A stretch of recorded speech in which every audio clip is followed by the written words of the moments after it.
Hello and welcome to season 4, episode 4 of Dualistic Unity. I, like Ray last week, have nothing clever to say. I was trying to think of something right before. I was like, fuck it. I don't always have to have something to say.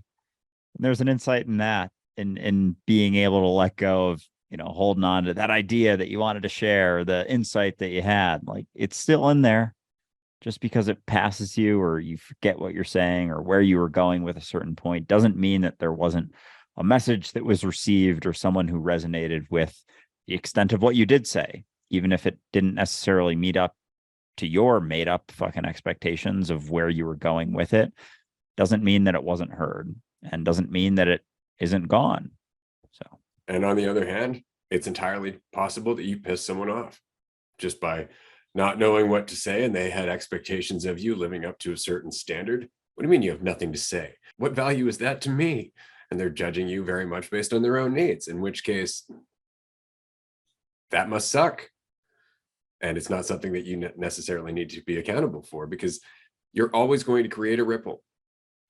Doesn't matter if you're doing or not doing. Doesn't matter if you're doing it for the right reasons or the wrong reasons or no reason at all. You're always creating a ripple, because regardless of what you think you're doing something. In fact, you are a part of something doing. That's it. Your opinion of it, your assumptions of it don't make a difference, except to you.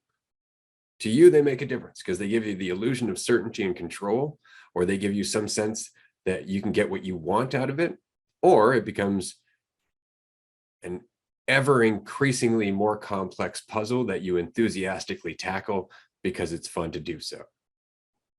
But it really just comes down to you. So that all said, I'm very excited for this episode because we're just following Christmas.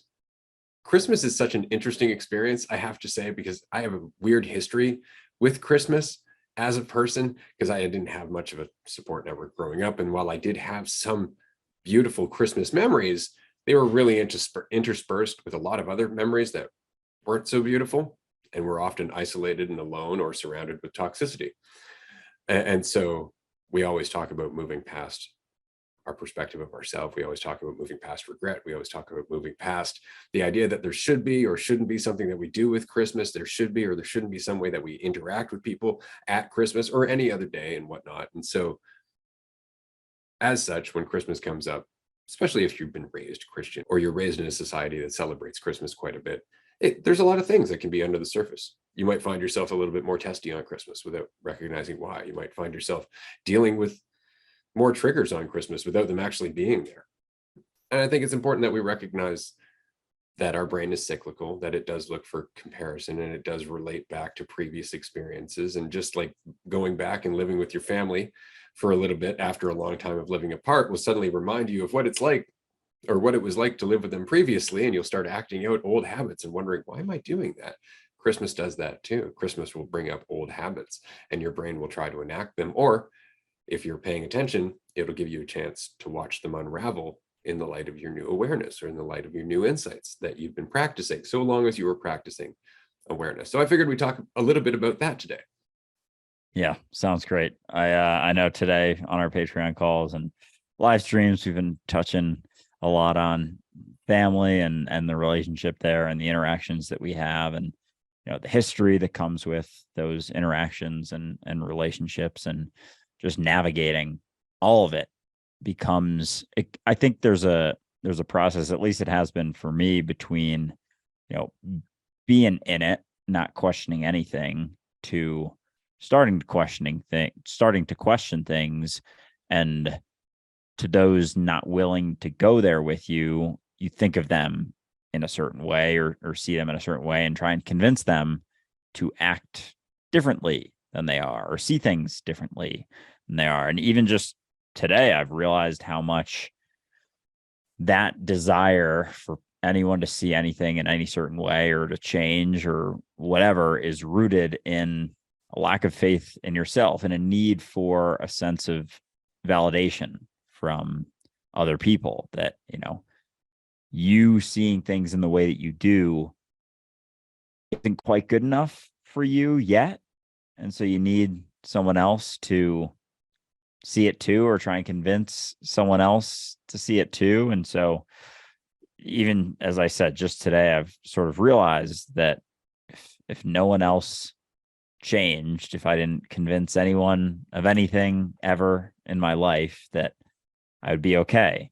And through that recognition, there's significantly more freedom to be yourself and not need anyone to validate that way of existence. And so, as much as it can be difficult interacting with family and close friends, as you begin to change, it can help to remember that you don't have to change anyone else. As you start to see things differently, it's not your duty for the world to change anyone else.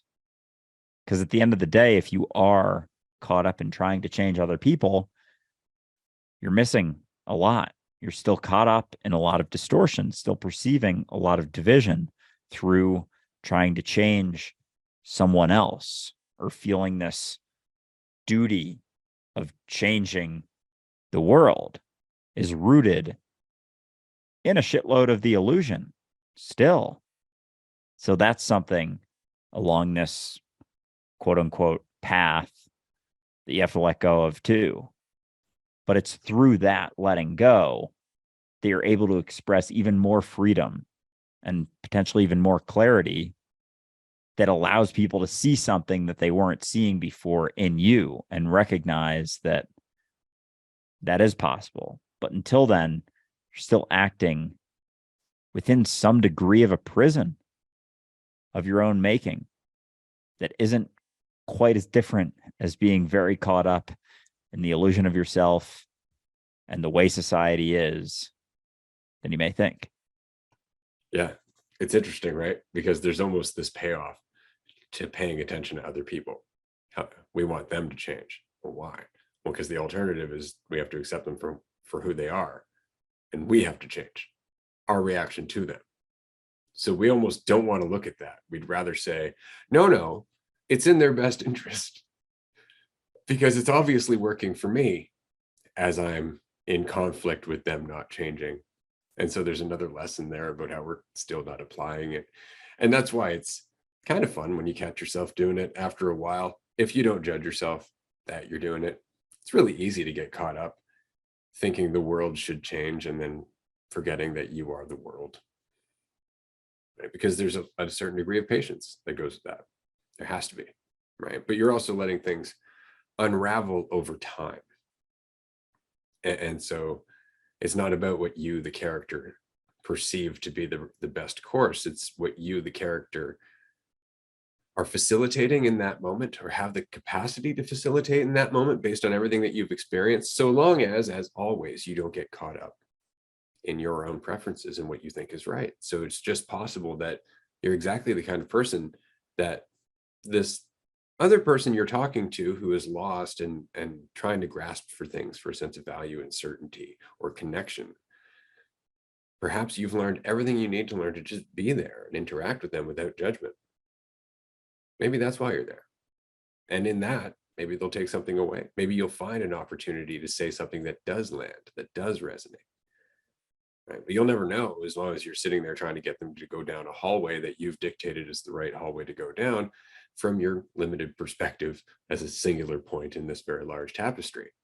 Right? Because while you are the whole tapestry, your specific point of view is only seeing certain opportunities. You're only existing, at this nexus point of possibility.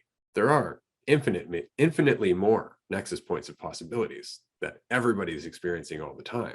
And they're the only ones that are able to really dictate what path is correct for them to go down next, or what path they're going to go down next. We can't control that. But trying to control that is almost the best way to make sure that they go in a direction that's actually more harmful, because it's a result of you forcing. Don't make yourself the enemy, and you'll become a doorway. Yeah. Amen. And in theory, it sounds great to be so clear that you can just speak so well and articulate things so well that people just believe you. But it's like, they're just believing you. Is that not the same fucking devil that got us into this mess? in the first place. So the reality is, no matter how well spoken or how well you can articulate these things, it may be that that's not so different than any other belief that people cling to. If you are so clear in your message that people do resonate with it without question, without resistance, then that's creating the same fucked up bullshit where people just believe without questioning that got us into this whole situation. Unquestioned belief, blind allegiance to things. So we have this idea, even in recognizing this stuff, that we want to get clearer and clearer and clearer. And there's nothing wrong with that. But if you're doing it in order to convince someone, get so clear that you can just convince them to believe rather than recognize it in themselves, it's creating the same devil that any identity or belief-based situation is rooted around. So you don't want to get to that point that people are just hearing you and or not hearing you, but following you without question. It's that process of expressing yourself, experiencing some resistance, allowing for them to choose for themselves. Do they want to just run back to what they've known, or do they want to look at that resistance that they're experiencing within themselves and see where it's coming from and question that, and then have the opportunity for an insight? So sometimes you expressing yourself and sharing things and them experiencing resistance within themselves is exactly what they may need. It may lead them to an opportunity to question themselves. But if there was no resistance, if they just listened to everything you said, then it wouldn't be felt within them. It would just be another thing they're holding on to. And so, just to reiterate, anyone who is really enjoying dualistic unity, do not believe anything we say. Question everything we say with intensity. Be very curious about whether or not we're completely full of shit. I urge you to, because through that, continuing to question us, continuing to question yourself is the process, is the ability to unravel and experience the freedom in and of yourself. But as long as you're attaching someone else's words, someone else's thoughts, insights, point of view, so there's always going to be some distortion in that. Yeah, it's really interesting, actually, because there's this point where we almost start thinking a different way. Up until a certain point, as you get out of your own way more and more, as you get out of your own way more and more, you start recognizing, wow, I'm actually kind of intelligent. I can process things pretty quick when I'm not dwelling on my doubts and my fears and what other people might be thinking of me. All of a sudden, there's so much more room to process all of this information. But then we come up to that point where, again, it's self-defining. I'm a very intelligent person. I'm a very intelligent person. And so because of that, we always continue to think like that in terms of logical sequencing. Like, you give us a problem, we will troubleshoot that bastard like nothing, right? But that's a different type of intelligence than just being in a situation without needing to logically process it. Actually just allowing your intelligence to respond to reality in that moment as it's happening, rather than you going back into the database of knowledge and logical decision making that you're used to, right? It's a different type of intelligence at play. It's not instinctual, but it's certainly alive in comparison to the other way of processing that I was talking about earlier. And so there's a different experience that happens there. And in that experience, that's where you start to feel opportunities.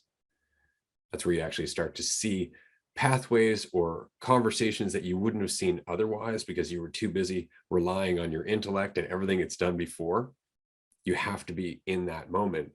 And in that moment, enthusiastically, hopefully, you will see other directions that you can go, just as a result of not being weighed down by what you think you know or what you think you need to know. And so there's more creativity, just like doing art. And so each and every moment actually becomes kind of a work of art. Yeah, that kind of reminds me of something that I said on the Patreon call. Like the more knowledge that you hold on to, the less you know the here and now. The more knowledge that you cling to, in a sense, because I don't want it to come across. And this is why I'm glad that this is a conversation, because even just saying that, like the more knowledge that you cling to, the less you know the here and now. It's not like this black and white thing, like knowledge, don't have too much knowledge or else you won't be able to be present, none of that. Like, don't think of it like that. It's that you're clinging to knowledge, or your idea that your value is derived from having a lot of knowledge, knowledge about yourself. I know myself so much. It's like, do you? Which self exactly? Is it the idea of you, or is it the truth of you? Because the idea of you, sure, you can know about, you can have all of these ideas that create that idea of you, but is any of it the truth of what you are here and now? Or is it just ideas? Are you creating that with, are you creating that going into each moment by holding on to that past idea of yourself, not allowing yourself to just be reality, which can't be known? It just is.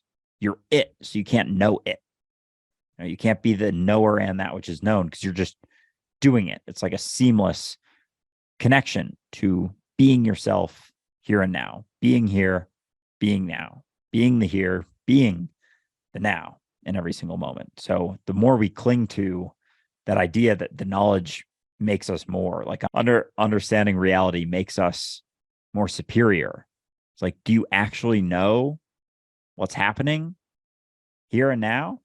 Like, are you aware of that? Or are you just holding on to ideas that you bring into each moment that help you to understand or make sense of things? But it's like, is that actually what's happening?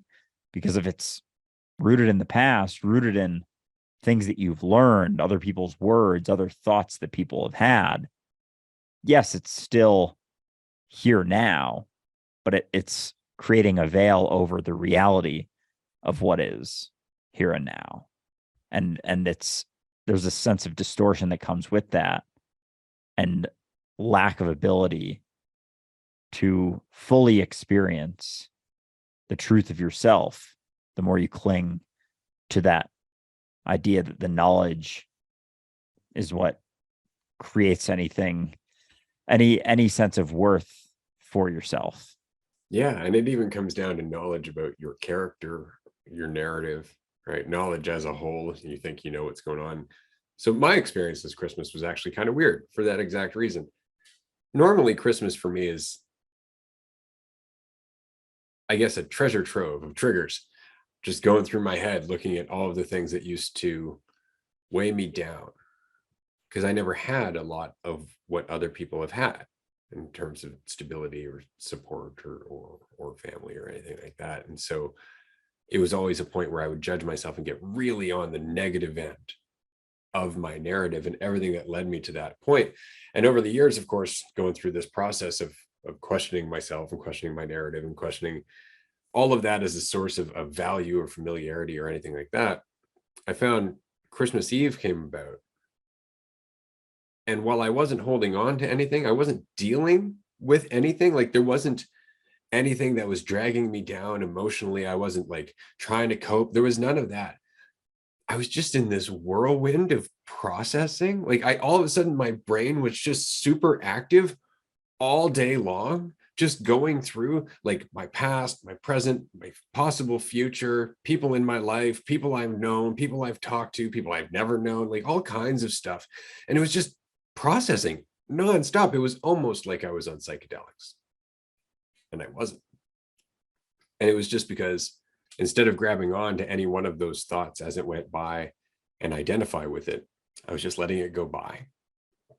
And so as a result, I was seeing all the other thoughts that followed, going through the same process. And it's so interesting because we talk about this all the time, but it's very rare that an event comes along that has so many triggers associated with it, like birthdays, some holidays, sure, but Christmas is one of those big ones for me. Again, coming out of a Roman Catholic upbringing, and then everything falling apart afterwards, you always kind of associate that with how shitty your life is at the end of the day.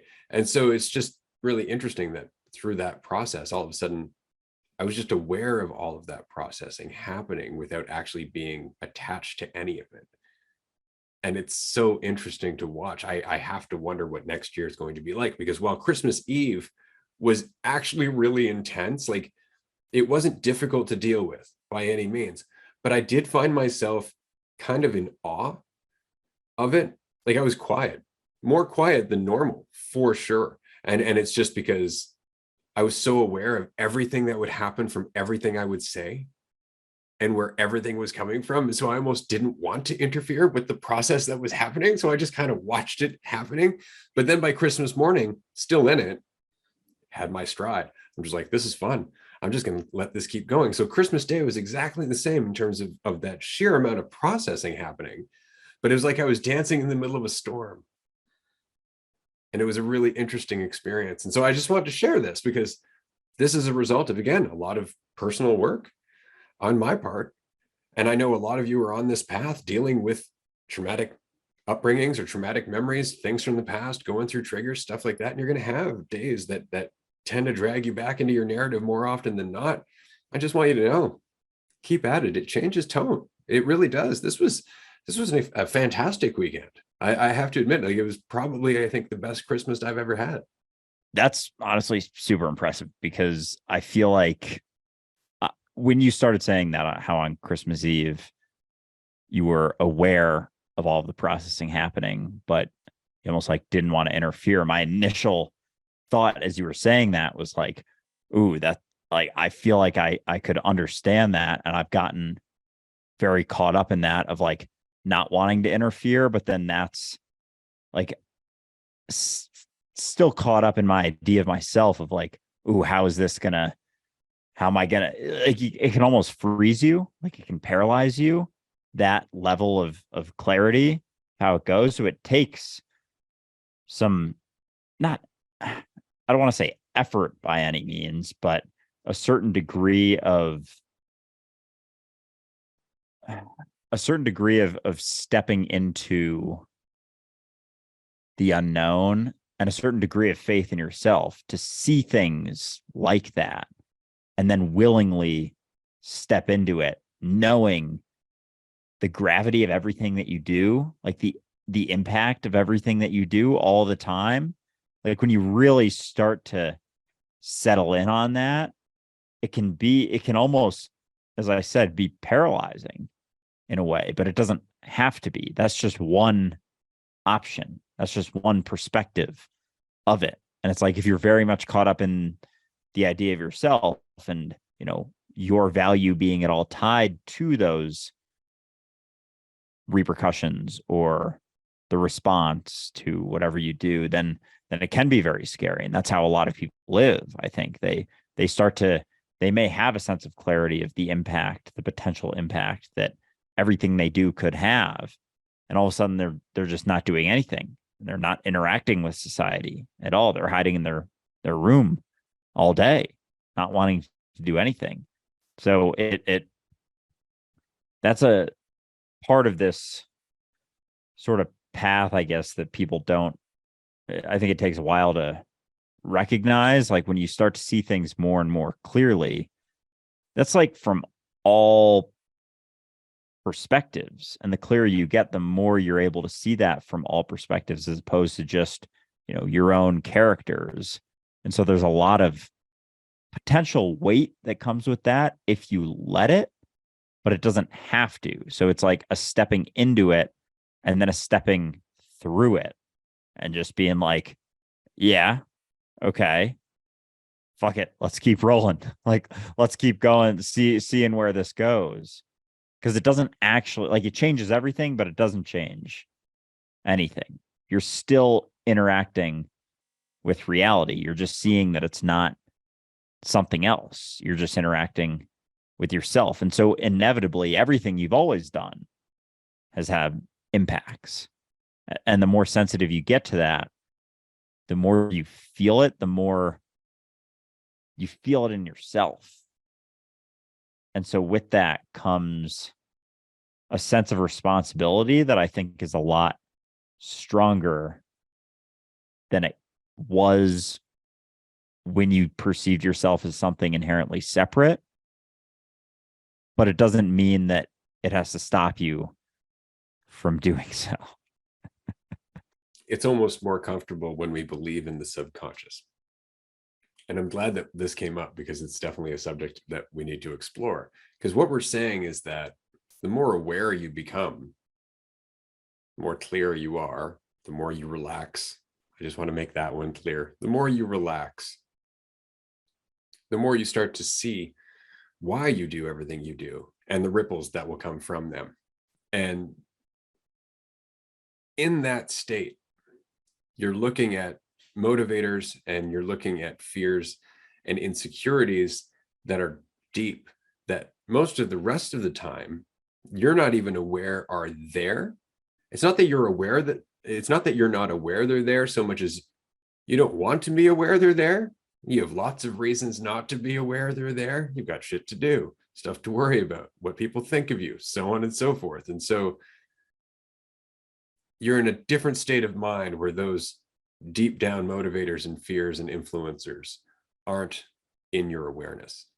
They're still there. They're still influencing you, but they're not in your awareness. And so we call it subconscious, right? But it's not that they're subconscious. It's just that you don't want to slow down enough to look at them. Right? We say subconscious, like they're inaccessible. It's not that they're inaccessible. It's that they require a different state of being to access. Kind of like dreams.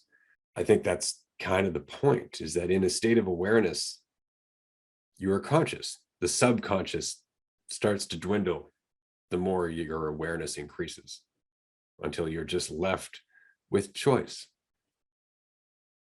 And I think that's kind of what we were talking about in Raw number 10 earlier today, getting lost in an emotion, almost to the point where you're not there at all. You don't have a whole lot of free will in that state, do you? No, not in the same way as you do when you're more aware of it happening. So it makes me wonder if the subconscious as a collective is just a cop-out. And this idea that, oh, these subconscious patterns that I have. It's like as soon as you're aware of the subconscious patterns, like it's no longer sub, it's now conscious, and it's now your responsibility to handle them in whichever way that you do. And if you continue perceiving them as subconscious and feeling as though you're a victim to them, you think you can foist off the responsibility, but then there's a ton of disempowerment that comes with that, with just foisting it onto, oh, it's the subconscious. Makes me wonder, like, how much of a cop-out that statement is, or that even that belief that our subconscious, determines 95% of our reality. Is it just that we're that unaware of what's actually happening here and now? And as we slow down, as Ray said, as we slow down and recognize and deepen into reality here and now, how much less of that 95% of the subconscious is actually at play, and shifts more to the conscious, to the point that it can completely flip, where it's 5% subconscious and 95% conscious, when you're actually where you're at, as opposed to being so caught up in the idea of yourself and what any action that you take means about you, or means about the idea of what's going to happen, tomorrow, next week, next year. It's going to happen in 10 years. It's like all of that hinders us from being able to tap in more deeply to the here and now, where the subconscious, quote unquote, subconscious, is at play. And so is it just our avoidance of our reality here and now, and unwillingness to look at how things are right now, because we're so caught up in what we've always been or what we're becoming, that we're not able to see it? And so therefore, what's actually happening in reality, which is only ever here and now, is dictated based on these patterns that we've accumulated that we're not willing to look at, that we just say is our subconscious, and there's nothing we can do about it because we're all just victims and unaware. Well, that's it, right? I don't know necessarily if it's that we're unwilling or just not at the point where we're able to accept it's a possibility, right? Like there are people who come to this stage in their development who don't want to let go of their ego, because there's a hell of a payoff to believing in your identity. There's the sense of control and certainty, the ability to compare yourself, and all that other fun stuff, for sure, for sure, for sure. But what we're saying is that we kind of avoid that level of awareness because we don't want to look at it. I wouldn't say it's necessarily that. There's a part of that. Absolutely. I think that nobody's told us that we can look at it. I think things like the term subconscious have kind of justified us not looking at it to a certain degree. And so as this conversation continues to grow, I think that that's what we're getting at, is that there is actually a state of awareness, or there is a path of deepening awareness, which is a better way of putting it, that is possible, that does in fact make it more likely for you to escape the influences of your subconscious. It really isn't that much of a stretch to say this is a possibility. I mean, we know this is true just going for a walk. Let's just say that you envision a walk in your mind right now, something in your neighborhood, something that you know the distance of, approximately how long it would take to go for that walk from the time you leave to the time you get back at an average pace, so on and so forth. You know all this in your head, okay? And if you were to go for that walk, chances are you probably beat your time, which is kind of funny, right? And it's because you're probably underestimating. Your brain is doing that thing. And more importantly, on that walk, you would almost subconsciously want to beat your time. See, there's that subconsciously thing. And it's because you're thinking about the end result. But if you were to go on that walk without actually thinking about the time or the end result, or a need to get home at all, that walk might take 3 times as long, because you'd be stopping every little while to look at things. You might actually see a deer, or you might run into a neighbor that you wouldn't have because you were just keeping up the pace on that last walk, right? Your experience of everything is dictated by your commitment to the end point. If you get rid of that commitment to the end point, you're left with the experience of now, which is all encompassing. But you see, we minimize that by focusing on the end of the tunnel. Now I don't have to think about this giant room and all of the uncertainty. I know where I'm going, and all I have to do is get there. And that's why we focus on tunnel vision. That's why our brain just wants to create this path for us. And the same is true for the reason we avoid the subconscious. There's a lot in there, right? And we feel that whenever we're left on our own. It's one of the reasons people don't like to be left alone, is because they actually start to listen to what's going on inside them. It's often the reason people avoid psychedelics or even cannabis, right? Is because all of a sudden they become relaxed enough to hear what's going on inside them.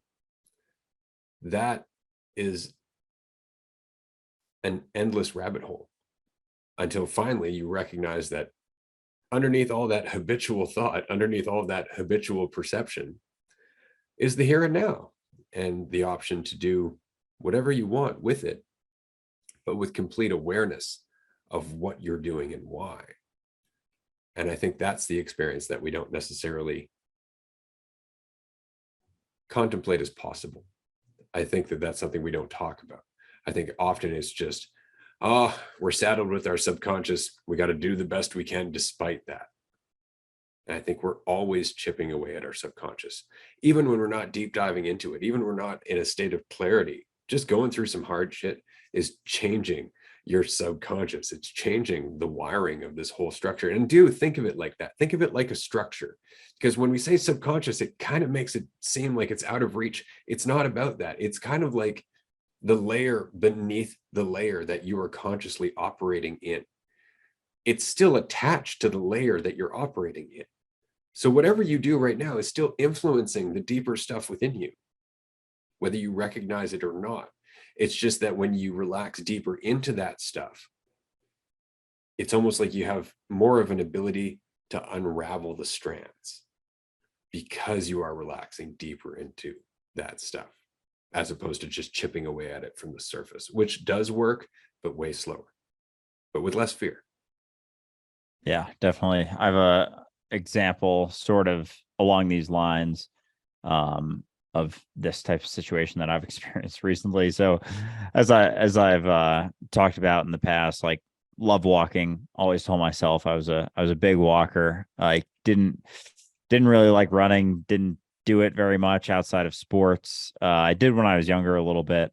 And just recently, I had the idea, I want to run the New York City Marathon next year. And so I started like jogging again a little bit. And I had to stop telling myself that I'm, a walker, which was an identity that I was clinging to a lot because it gave me a sense of comfort that, like, oh, if I'm this, then I don't have to think about why I didn't want to run or the things that came around with that. Like in the past, when I did try and run, like 2 years ago, I started getting into it again. And then I ran for like a week and then everything was sore all the time. And I was like, well, I can just walk and not feel all this pain and soreness. And so I just did that. I was like, yeah, same difference, whatever.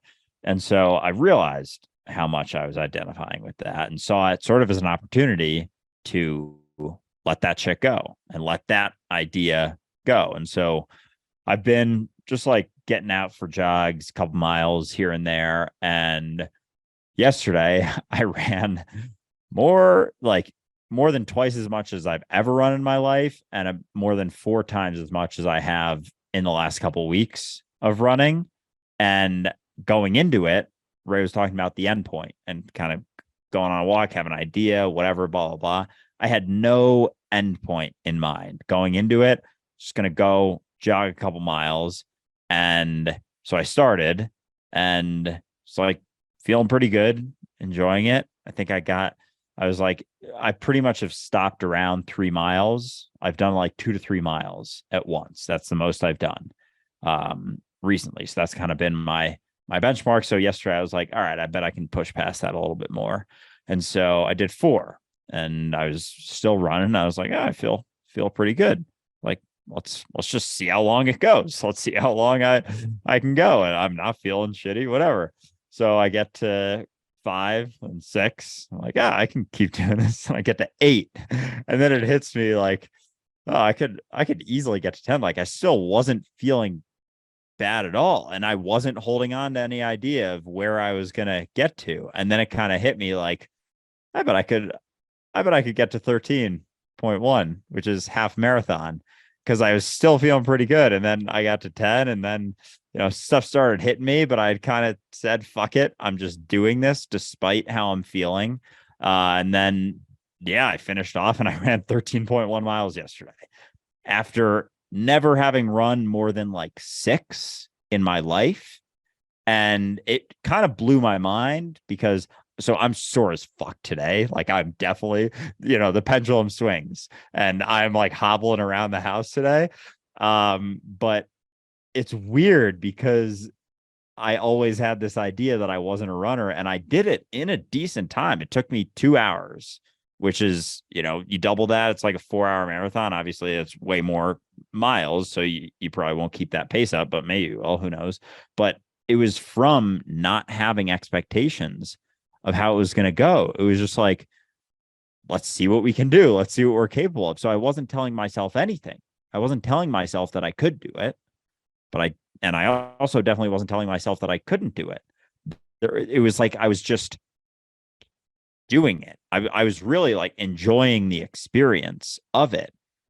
And as I was doing that, it was like, because it wasn't this begrudging task that I was like, oh, I have to do this, or I need to prove this to myself, or I need to prove this to anyone else, whatever, all that shit. It was just like, let's see what I can do. Let's find out. So I just kept finding out, and then it just kept going. And it was like, and then I almost, TMI maybe, but I almost shit my pants at the end, and I was just like barely holding on and like had to sprint inside by the end of it. But I got through it, and it just kind of opened up this part of me that I am like, fuck, I can do that, after telling myself for so long that I couldn't, or having this idea that even running 10 miles, I was like, what? That sounds brutal and miserable and awful and terrible. And because I wasn't telling myself anything, just like, just happened. It's like, it was a very interesting and strange experience, but also cool just to see what you're capable of when you stop telling yourself that you can or can't do something. Yeah, that's awesome. That's great. Now just beware of the temptation next time to try and replicate that feat.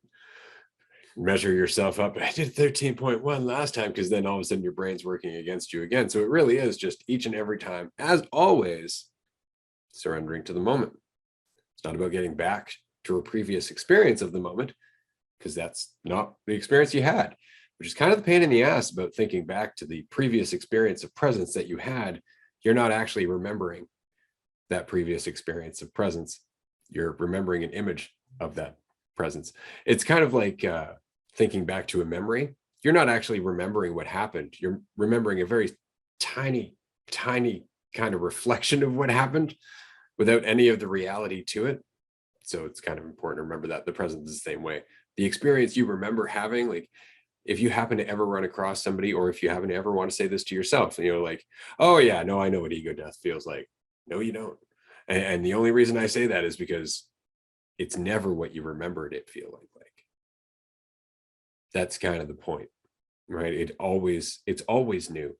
Each and every time it happens, it's always new. Each time you're just like, oh, and it's your idea of what happened previously that gets in the way of that. So it's very important to remember. I'm very glad that we got onto the topic of the subconscious, because it's important. It's another thing that kind of disempowers us, but it also points a light at a really deep tunnel, or at the very least, a new path worth exploring. If it's not outside of our reach, then it really does imply that we're vast in nature, that whatever's going on within our awareness is really quite complex. There's a lot of moving parts. It's kind of like the sun. Did you know that the sun has two moving parts, that you have the outer mantle and the inner one, and they're actually rotating differently? No, I didn't know that. Yeah, they have like an 11 and 22-year cycle, which dictates the solar maximums and minimums. But the sun is more complex than just being a ball in the sky. There is actually currents that are happening within it that affect the currents that are happening outside of it. So it's way more. So if you were to look at our awareness kind of like that, that's our subconscious. And we're so used to kind of swimming around on the surface that we think it's untouchable, just because we haven't relaxed enough to recognize that we're already in it. We're always in it. It's just that we're not present enough, or moving slowly enough through our experience of time to have the sensitivity to be aware of it. So, in thinking about the subconscious, and just this analogy that came to mind was almost like, if the subconscious is the deeper reality of what we're basing our life and our perceptions and our reactions and our responses to in each and every moment. It's almost like, if you think about a tree, like the subconscious is the trunk, and all of our actions and the way that we're perceived and the idea of us are the branches. And the further from the trunk that you get, the more, superficial or shallow or surface level you get, the further out into the branches, the further you are from the core of what's actually dictating those reactions and responses. And at the same time, our subconscious is not a set thing. It's not a thing that's stagnant. It's always learning and growing. And again, I'm saying, I don't want this to come across as the subconscious being separate from you. It's very much interconnected, but it's like an organism. Like, there's different mediums through which we act and respond, and things that dictate things. And so if the subconscious is, as they say, dictating most people's 95% of their actions and responses to things, and we're so caught up outside of our reality here and now, caught up in ideas, concepts, regretting something from the past, worrying about what someone's going to perceive us like in the future, worrying about what our life's going to look like in the future, we're rarely relaxed enough to settle into the moment here and now, which is where the subconscious is being molded. is here and now. So over time, if we're not being where we're at, relaxed enough to be okay with being where we are, not necessarily needing to get somewhere or prove anything, then we're able to see where all of those things are coming from. But if we're not there for it, the subconscious is almost able to be built over time based on the fact that like we're checked out of that. It's like we're an absentee parent and the subconscious is the home. Like it's not there monitoring it, so it's able to be built, and then it becomes the way that we interact with the world is based on all of those unchecked interactions and experiences and markers. But the more we can relax into the reality that we don't know, what's to come or what anyone thinks of us, and just be where we're at, like we're able to look at the subconscious for what it is and actually bring it into the conscious. That was really interesting and really well said. It's almost like an autopilot that comes into existence simply because we're not at the wheel. And that's so interesting because here we are trying to like force the wheel as it's going into bushes and stuff, not realizing that we're not addressing the autopilot itself. Right? We're still not paying attention to the root problem, because as soon as you are aware, you're in your subconscious. That's what you're seeing. Like that's that increased processing. All of a sudden you're just like, oh, wow, this is all happening all the time. And it's just that you're not looking at it because frankly, it's so easy to get caught up in the idea of you. It keeps you out of the present, right? Like that's just it.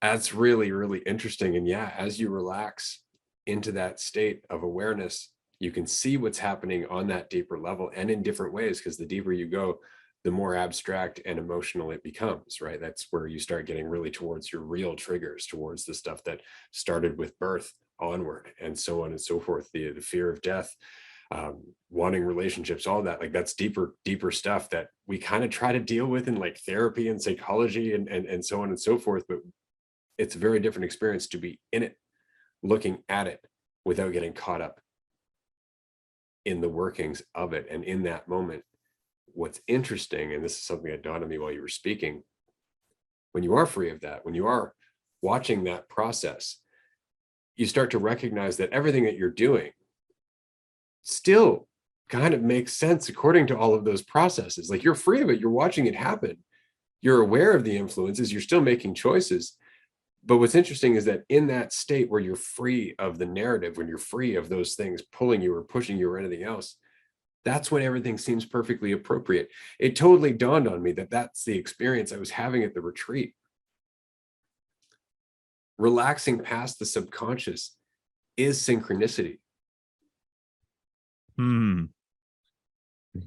Relaxing past the subconscious is synchronicity. So it's like the subconscious is what's keeping us from being able to recognize that we're always in perfect timing.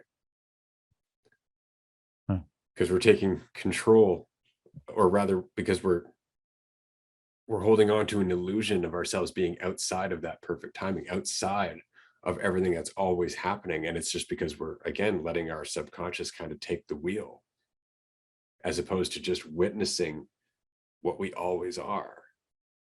And that's where that timing comes across. That's where everything you do seems perfectly appropriate, because none of it is being distorted by that subconscious that is now that's usually running amok on autopilot. You're now in the seat, just watching, participating as it seems appropriate, and then watching the rest of reality move with you.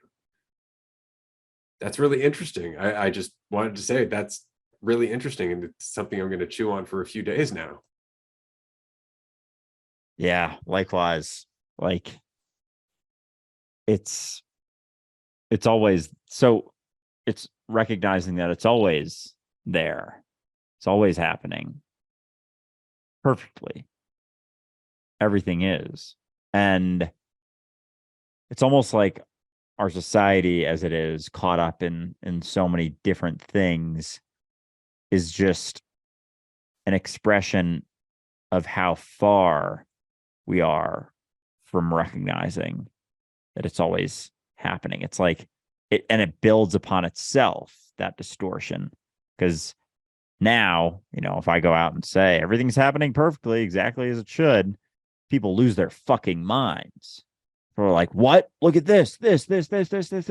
And could it be that those are all just a product of, from wherever those experiences, expressions began, or, their roots were, if that wasn't because we perceived that everything wasn't happening exactly as it should. It's like those are right. The ego, the should. Yeah. It's like you were saying, right? It's like, I want to be happy. I should be happy.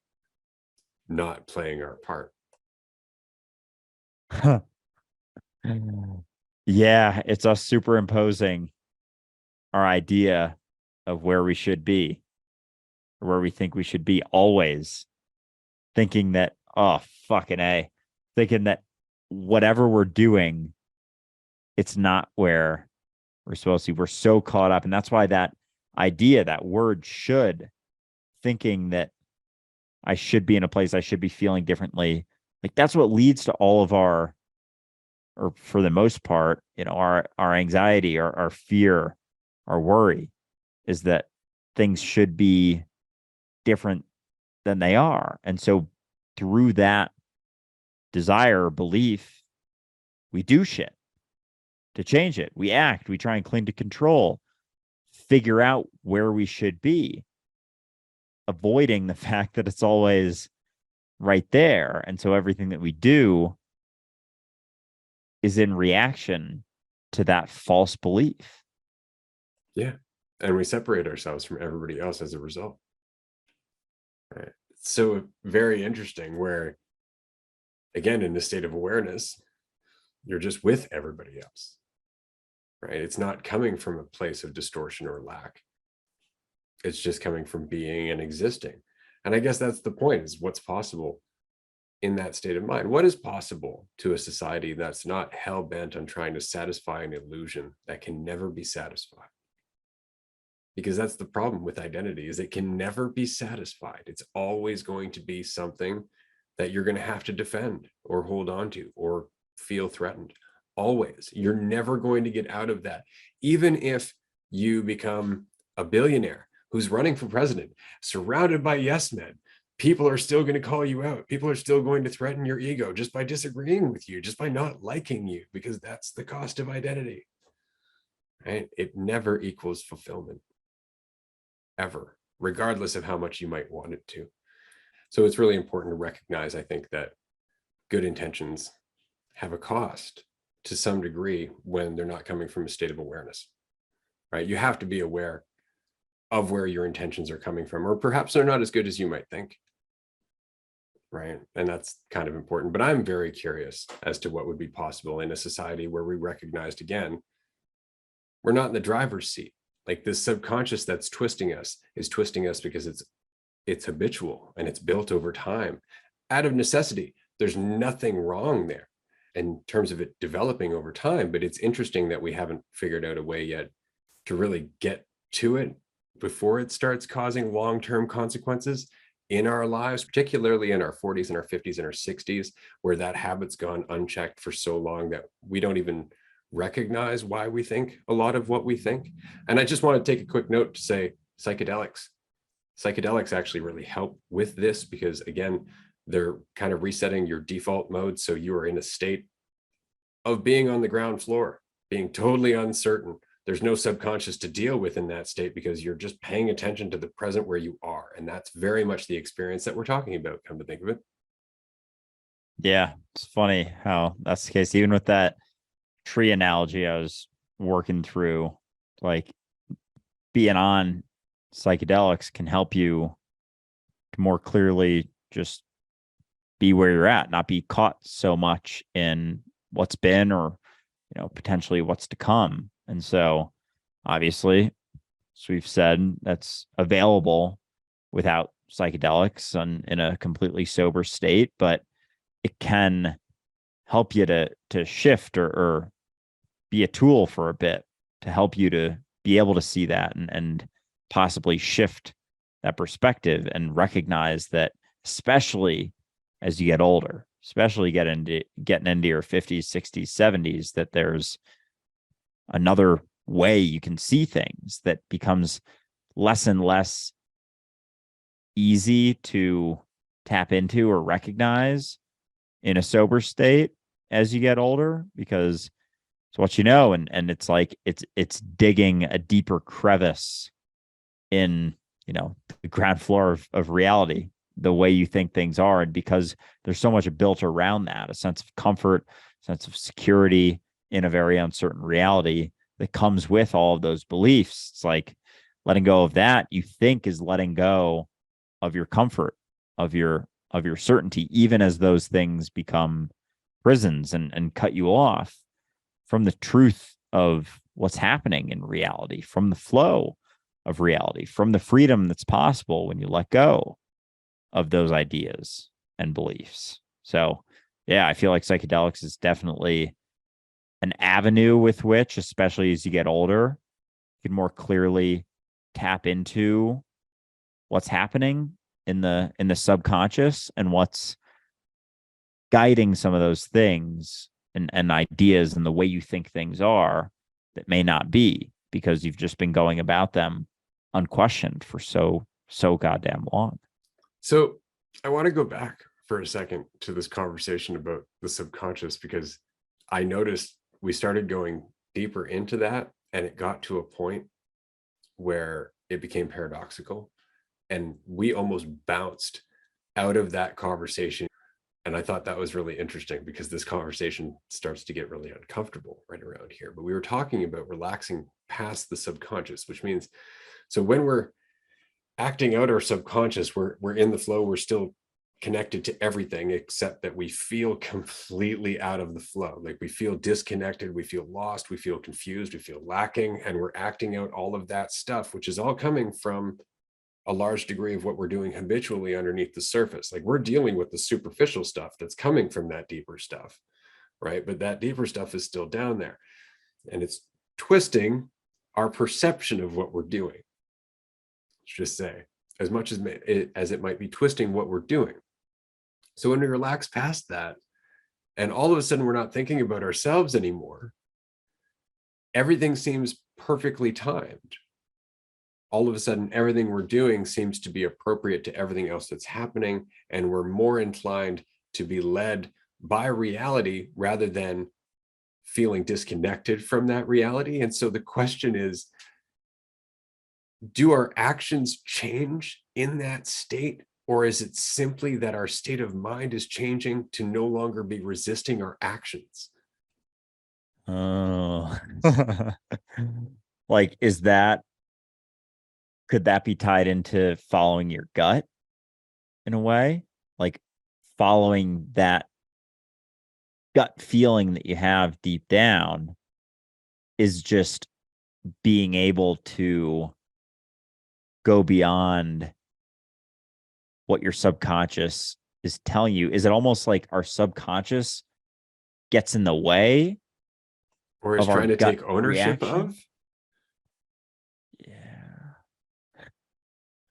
Like, is it that? Is it just that our subconscious is really just our habitual tendency to not want to see ourselves as part of everything else? Like, is that what it is? Because every time we rely on the subconscious, it creates distortion. Every time we're not in the driver's seat, as it were, relying on autopilot, that's where our feeling of lack and conflict comes from, right? But when we let all that go, we're not different people. That's the interesting part about that experience. Like, we would still go and do the same things that we did before, except not for the same reasons. And I'm just wondering if we were ever doing it for those reasons, despite thinking so. Like, are we doing what we're supposed to be doing, but kind of putting a mask on it that's unpleasant just because we don't understand what we're doing? It's kind of where I'm getting at. Like, are we always doing exactly what we're supposed to be doing, but like, instead of smiling while we do it, we're kind of like just grumpy and walking through it like, I don't like this. This is what I think should be happening. And we're still doing it regardless. And the only thing that changes in the state of clarity is that we're smiling as we go about it, maybe reacting a little differently as we go about it, but we're still meeting all the same people we're supposed to meet, still doing all of the necessary things we were supposed to be doing. We're just making it kind of easier on ourselves. I'm really wondering about this. Yeah, that's a very interesting point. Like if we think that being clear and tapping into the flow means it shifts us and shifts what we're doing, but it's like it does in a way. Like we do different things, but because it's happening simultaneously, it's not like you can it's not like you can A/B test it, you know? You can't do it recognizing that you're in the flow and then do it recognizing, like, caught up in illusions, do the same thing. Like there is no testing period. It's always just where we're at. So we've always been in the flow, but our degree of clarity and recognition shifts that flow as we do, but it's always been it. So as we start, smiling, going through it, that also shifts everything that we're doing. And so it is it that our resistance and our, as I was saying before, begrudgingness to be just doing what we're doing, always thinking it should be something else, cuts us off from actually changing or acting any differently. It's a really good question, right? Like it's almost like we've got like, what is it?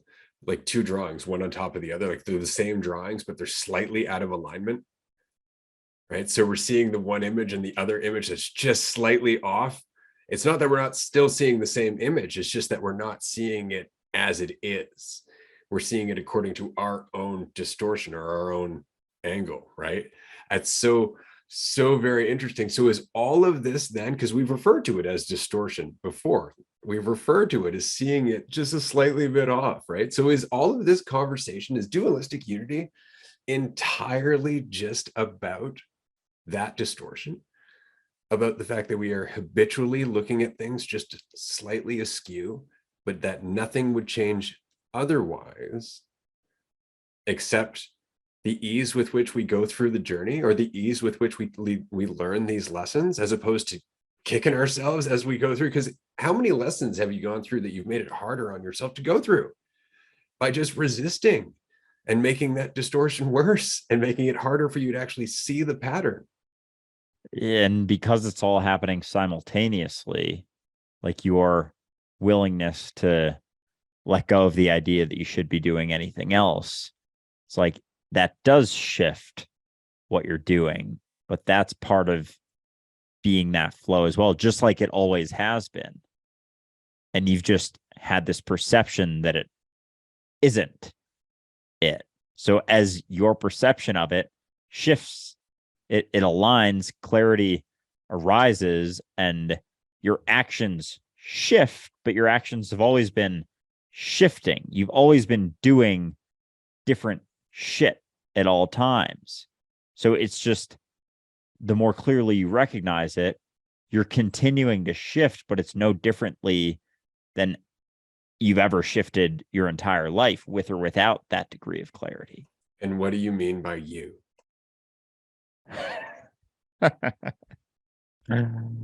Oh man. So it's always been it. It's always been. And the degree to which we perceive that it's been the creates a sense of distortion And along that's the way. exactly what we've been saying this whole time about society and everything else. We've just looked at it from an entirely different angle. Fuck. Damn. So it's like that subtle distortion has been almost perfectly in line with the distortion with which we perceive ourselves to be separate. Perfectly in line. Priorities and all. Huh. Fuck. Damn. Wow. Yeah. Wow. That's really interesting. I think that this is an excellent point to wrap up today's episode. We're going to wrap it up a little shorter today because it is Boxing Day. We did just have a nice weekend. I still want to spend a little bit of time with my family this afternoon. And honestly, this was a nice deep dive. I really enjoyed the insights that came out of this. I'm looking forward to picking them apart. I'm sure we're going to be talking about this tomorrow on Patreon and in our live stream. To our listener, do join us on our live stream if you can. It's Sunday, Monday, and Tuesday for 2 hours. You can participate in the comment section. It's so much fun. The group discussions on Patreon, likewise, are incredible. If you are looking for a supportive community of people who are having this discussion, I can't recommend our Patreon groups enough, for sure. But before we wrap up here, is there anything else that you would like to talk about based on this subject before we do? Because this was a doozy. This was a lot of fun. Yeah, I think just that I'm excited to get deeper into it and have some time to reflect on this and kind of the ease that comes with this recognition, like the deep, deep ease that comes with it. Like, holy fucking shit. Let go, relax, pay attention, be yourself, right?